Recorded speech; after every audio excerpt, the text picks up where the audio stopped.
Hi everyone, we went on a record shopping trip today and my friend saw what I bought at the end of it and said, well, you should do another record haul video. So here I am doing another record haul video. First up, I'll sort of go over the plans we had today. The plan today was to drive down with my friend Grant, who I run a couple of events with. We often go record shopping together.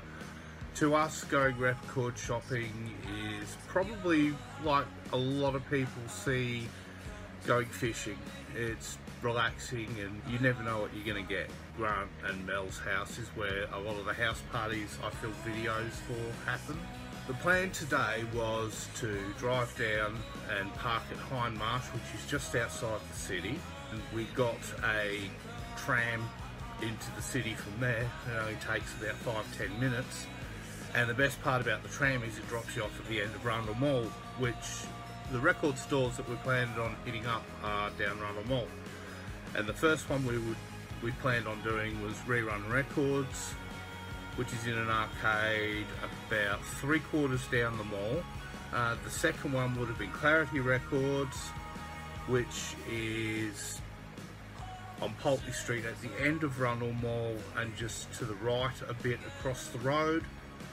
And then if we had time and if everything was a bit crap from the other two, we would have had a look in JB Hi-Fi, which is about 1/4 of the way down the mall, but that would have been on the way back. And then the plan after that would have been to go to get the tram, head back to Hindmarsh, and then drive down to Port Adelaide, straight down Port Road, and then hit up Porthole Records, which was one of our main destinations anyway. And then if we still had time and money after all that, we'd go and hit up Mr. V Records on the way home in Semaphore.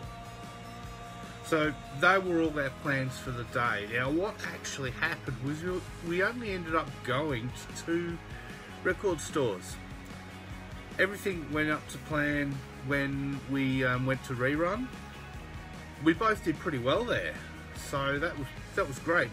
And then we decided, well, do we really want to go to Clarity? I mean, Clarity can be a little bit hit and miss. Since we both spent the bulk of our money at Rerun, there's probably no point, and we want to hit Porthole anyway. That's the priority. So we just went straight back and went to Porthole Records, and we didn't need to go anywhere else.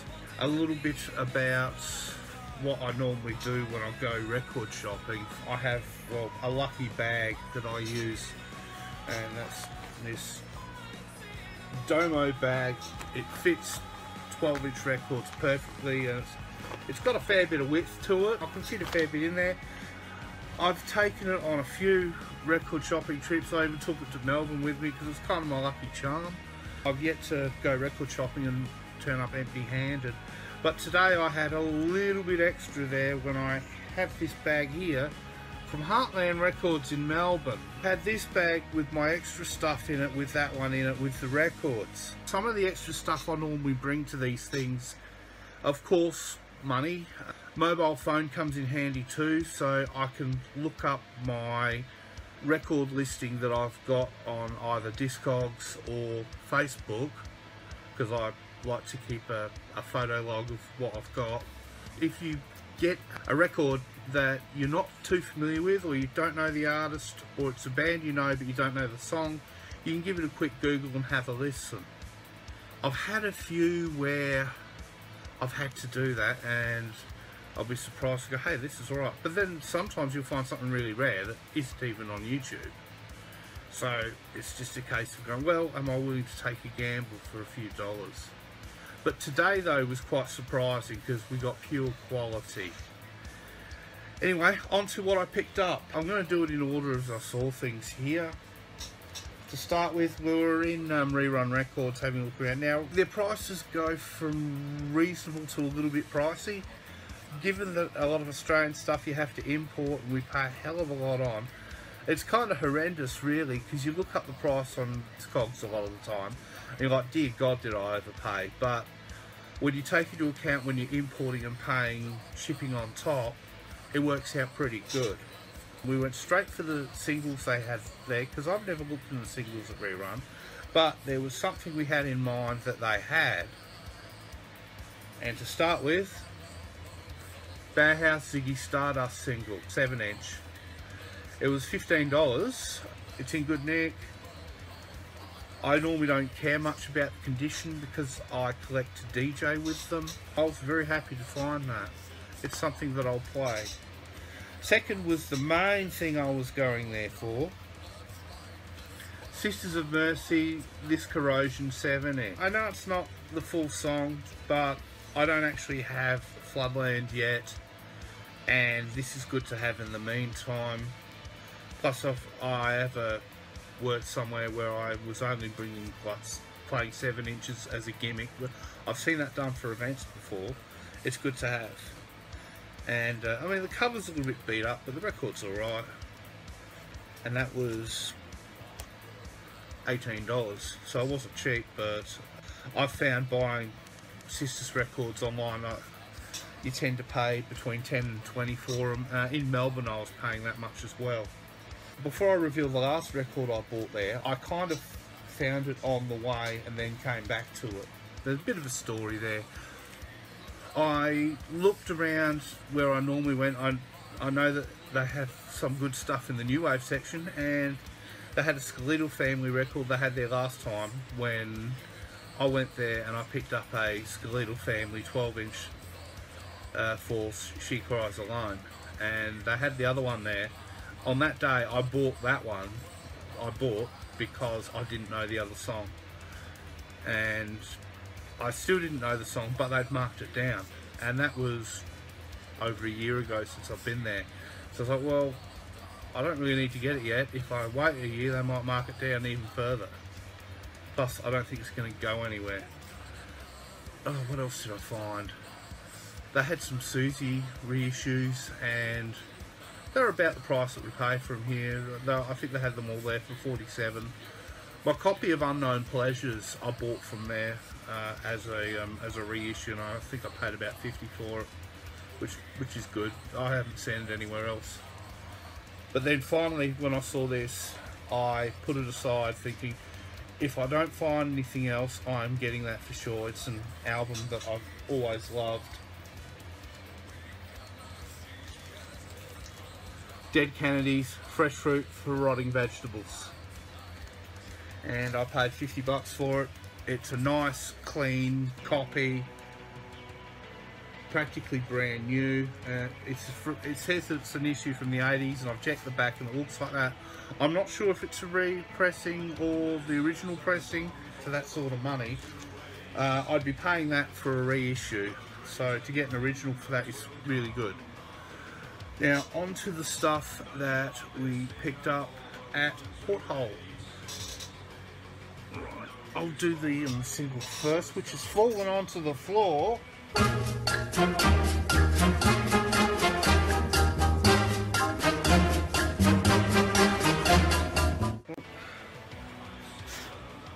Bit dusty, I'm going to have to give that a clean. And the B-side's a little bit scratched up, but the A-side, for the main thing that I want, is okay. But it's all surface scratches, it should still play alright. I haven't had a chance to play it yet. That's okay, Joe, but tell us what the hell you bought. Okay. The Cult, She Sells Sanctuary. Great track, love it. I've played it a lot myself. $5. You're not going to beat that. I was quite surprised to find it for that, but yeah, the record is a little bit scratched, but it's just surface stuff. It should play fine. I'll test it before I give it a run at an event. Next up is actually something that Grant picked up and found, and that is the Cult Rain 12-inch. It actually has both the 7-inch and 12-inch versions on it, which is pretty cool. I'm not normally a big fan of 12-inch singles myself, but if it's got the 7-inch on there too, perfect. And that was $15, which is alright. For a 12-inch, you don't really want to pay much more for that, unless it's something really, really, really good. Now this last thing is kind of special, and I found it towards the end. They had a Clan of Zymox album there, but I was unfamiliar with the album itself, and I've seen it there a couple of times. I've gone there, and it was 25, and I sort of thought, well, I'm probably not going to see it sell if it's been sitting there that long. And the interesting thing too is they have an EP by Action Packed. I'd be getting it for one song in particular on the B-side. They had that in the punk section, which I'd never really looked in before. But I thought, hey, I might find some things that I'm after. Because sometimes they might stick it in new wave, sometimes they might stick it in punk. They had EP for $40. That's one that I'd consider doing, but I want to look at the prices online first, just to make sure I'm not getting ripped off. Because I may be able to buy it online for say $10 and buy a few items at a time, and it becomes a lot more worth it. I saw a lot of singles that I could have got to. They keep all their better singles at the front that are like $5 plus in value. And one of them that I was going to get that I decided not to was Billy Idol Rebel Yell, because it's a track that I've been looking for. But the record that I've got here that I'm about to show you actually has it on it, so I decided, well, I might as well get that instead. Now, I was looking through the compilations. There were some pretty good ones there. There was one that I didn't get that I was going to, but I decided not to just in case, because I wanted to keep a bit of money at the end, because I knew my partner wanted a lava lamp, and I went and bought her one, and I had enough to do it, just enough. Anyway, this record that I found is a compilation, MTV Rock and Roll to Go. That looks 80s as hell, doesn't it? And as you can see by how shiny it is, it's still in the shrink wrap. In fact, this thing was pressed in 1985.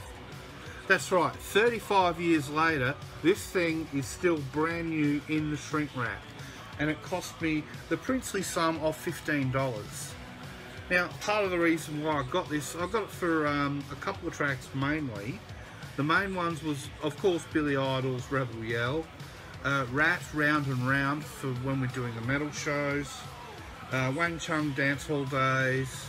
Overall, there's a lot of good stuff, but it's stuff that I've got on other collections mainly. One thing that Grant promised me to do was, he said, when you open it and crack the seal on that, even though it's kind of cracked because there's a little nick in the corner up here, but most of it should be pretty much sealed, I think. He said, when you do it, make sure you take a nice breath and give it a good sniff, just to see what, you know, it's like a time capsule. The 80s lives in here, 35 years, so let's crack her open.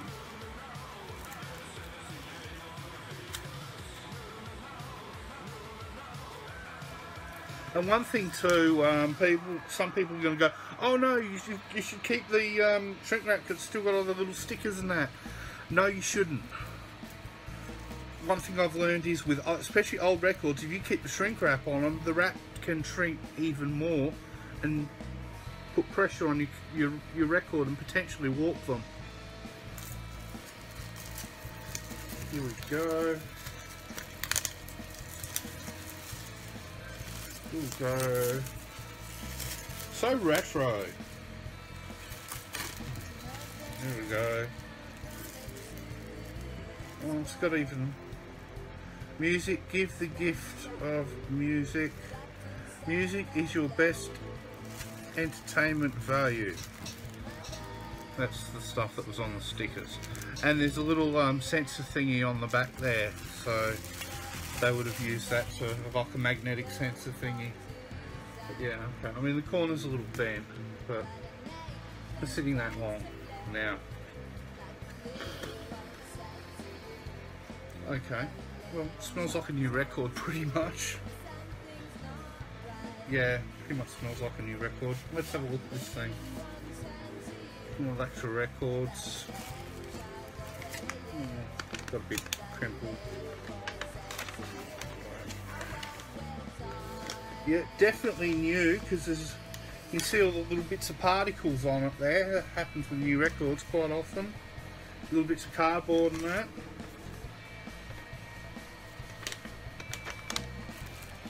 Try not to touch the surface of the record because that would be bad. There we go. Looks good. Doesn't look warped or anything. I'll find out when I play it. There might be a slight warp in it. I wouldn't be surprised since it's been shrunk wrapped for that long. But yes, smells of the 80s.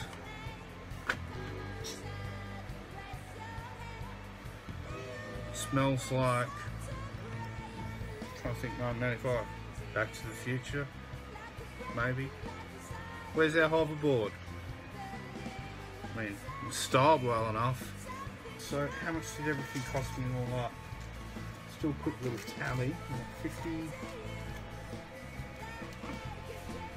makes 80, that's just for the big ones.